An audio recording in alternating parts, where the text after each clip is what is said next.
Mewan ban ngoyanga namar mi ichisha aple usim jonga baduken rajonga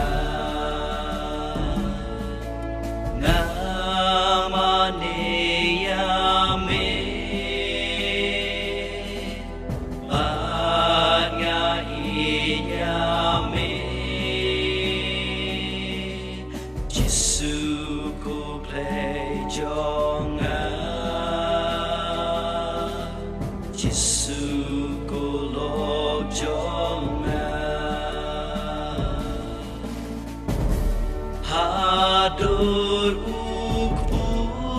medo hadur kawan medo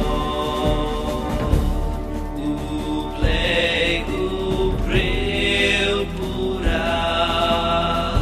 unong ben im jonga ngamane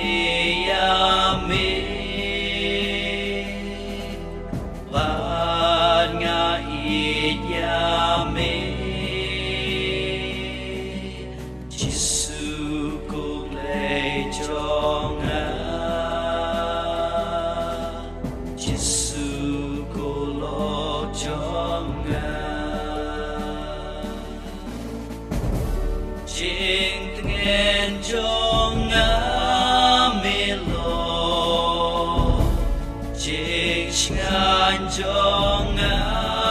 melo shat ngai na mingasi shat ngai na mingan we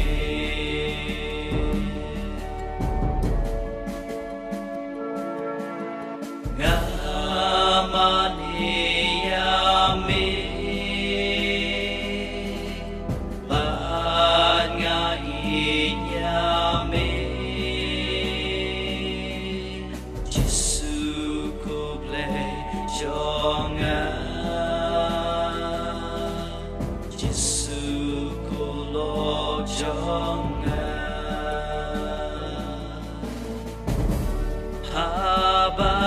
Jing snail kin ke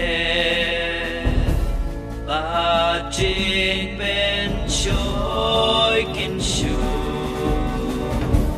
tu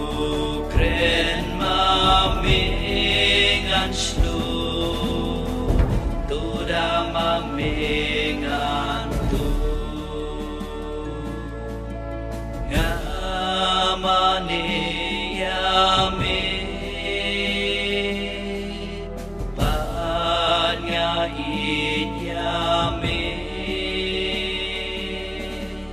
just